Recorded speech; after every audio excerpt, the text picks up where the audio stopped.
Rock Marks com Dust2 Brasil para falar aqui com Yekindar da Furia. So Yekindar, BO1s are done, BO3s now. I know it's all the players, the BO1s are nightmare for a lot of the players. Is it for you too? I like the BO1s. I think BO1s are similar to best of three. I think best of three, of course, you can for slower teams it's a lot better because like in best of threes you can lose a map and then talk about it, to talk to each other. Guys, let's focus, let's do this, and then second map and third map you win. Yesterday against Spain, we didn't have that option, and Spain of course did really good, and you could see during the game that your mistakes are valued a lot more than for example in a best of three, and I wouldn't consider it a nightmare, but it's definitely something uh, that you're less in control of, I would say. And today these mistakes didn't show up that much. We even saw like Fear winning some rounds that we didn't thought they would win, and some rounds that they lost yesterday. What's difference? It was just the team we are playing against, or also something in the team changed. I think this was if yesterday with so many fuck ups that we had against Spain, if that was like maybe 60% or 50%, then this today was maybe 65, 70%. I think we were still making a lot of bad micro decisions and some mistakes. I'm happy we won. I'm happy we pulled it out, and I'm happy we closed the more important rounds like CT pistol, like against Pain 2v5 they won, and here we at least got a chance to. I believe we won two pistols, and the score was 13-8. When you win two pistols, if you would have played good, the score would be in 35 or 13-4 or something like that. So there's definitely room in improvement on this too, and we're gonna go to the practice room, talk about it, and get ready for the next best of three. And in the last few days, you gave an interview to Blast, and you talked about confidence, about winning the whole thing. Molodoy did the same, so a lot of Brazilians got surprised with like this mentality, with like because for Brazilians sometimes they think about it but they don't say it because they say they don't want to jinx or they don't want to like create expectations. Do you see a difference in mentality between the EU players and the Brazilian players in this regard? I believe that if a player doesn't believe that he can win the whole event, then he doesn't belong here. That's what I believe. We worked hard, and if you don't believe that with the work you had in sometimes you can get lucky. Like somebody gets a small kill or two, like 2 rounds, and then when you when now in the MR13, you win 2 rounds by getting like a small kill or something, and you can suddenly win a map. Then you can win a game based on momentum and everything. We had many historical underdogs who have won majors, outsiders, Gambit and Krakow. Like there's many. We in between players call it like the major magic, and I believe in major magic. I think Molde believes in major magic, and we know what we are capable of, and we know that the major can surprise. But when you say magic, we think it's something like extraordinary that just you can't choose to have the major magic. But is there a way you facilitate that? In the under your head, in your thoughts, major kind of makes you come to come to the instinct in a way where you understand it's now or never. And when people have this instinct and have this feeling during games, especially during tough games, you're gonna see players do something they've never done and do a highlight because of it. Or there's many highlights during the majors, right? Many highlights during the majors, and you can play any other event, and those kind of highlights really happen during majors, and those kind of highlights can give you momentum. They can win you games and impact a lot more than people actually think, and that's what I call major magic. A person being so zoned into the game that he is doing something you guys maybe don't see it, but we play scrims, we know what we're used to, and then we see a player doing something completely different but getting 4 kills because of it, because in the moment it was like that, you know. Or sometimes the major magic works otherwise, where a player goes, he dies and then he looks like a noob, you know. So it's a matter of kind of balancing it out, balancing your instincts, and when you're in the zone, majors get you to that zone. And from what you are saying here, I can see you see some of these points of major magic in this lineup, right? Oh yeah, I mean, even like we came in with things that we believe in and things that we know are working individually and as a team and whatever.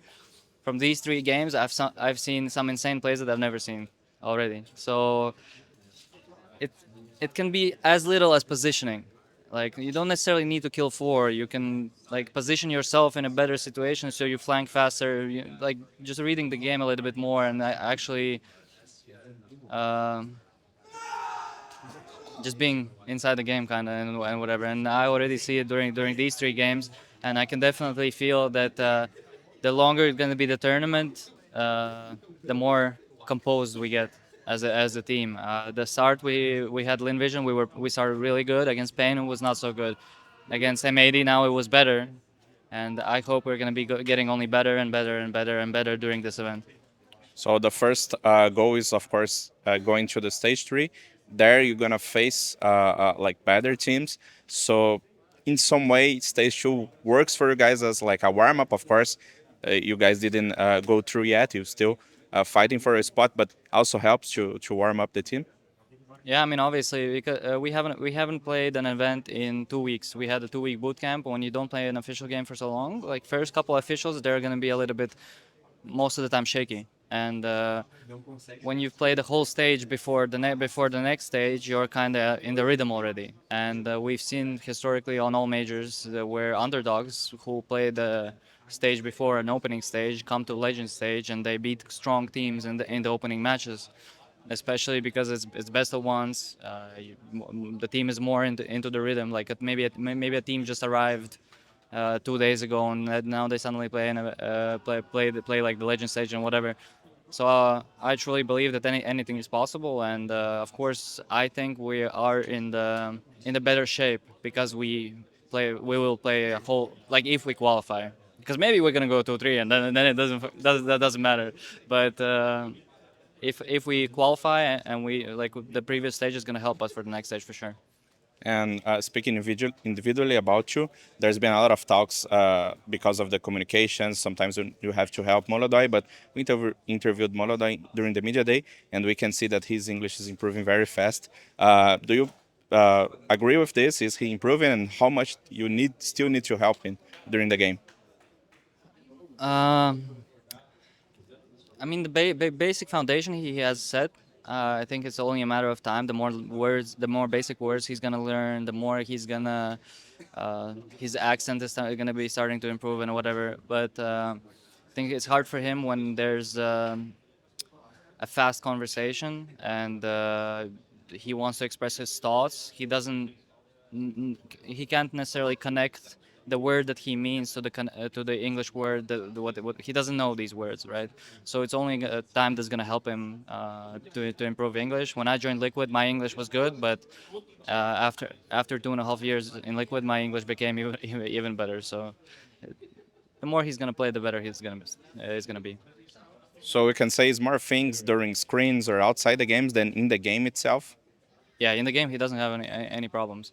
In the game, situations are super repetitive, and the information is repetitive. And when you understand the concept and you understand the game, you understand what means what. Outside of the game, when you talk about different stuff, I don't know, philosophy or whatever you want to call, whatever you want to talk about, there's topics that are just harder words, newer words that you maybe don't understand. And then he asks me like, "What does this mean? What does that mean? How do I say that? How do," and etc. etc. Okay, and I know you've been hearing this question a lot in the past few weeks, but everyone wants to know your status with this team. What's the deal? You stay until the end of the major, then you figure it out, and how are you feeling? Do you want to still be in Furia for the second semesters? You guys already have a I Am Cologne invite, for example, and I know it's an event that you would love to play for sure. I'm happy to be back. I'm happy to be playing, and obviously some in this case, yes, I'm playing until the end of the major. That's what we have signed, and it's gonna be dependent on the both sides. It's gonna be dependent on Furia, depending on me, because maybe we're gonna go deeper into the major, and then Fallen shows his true side of personality, and then he's gonna be an actual demon or something, you know.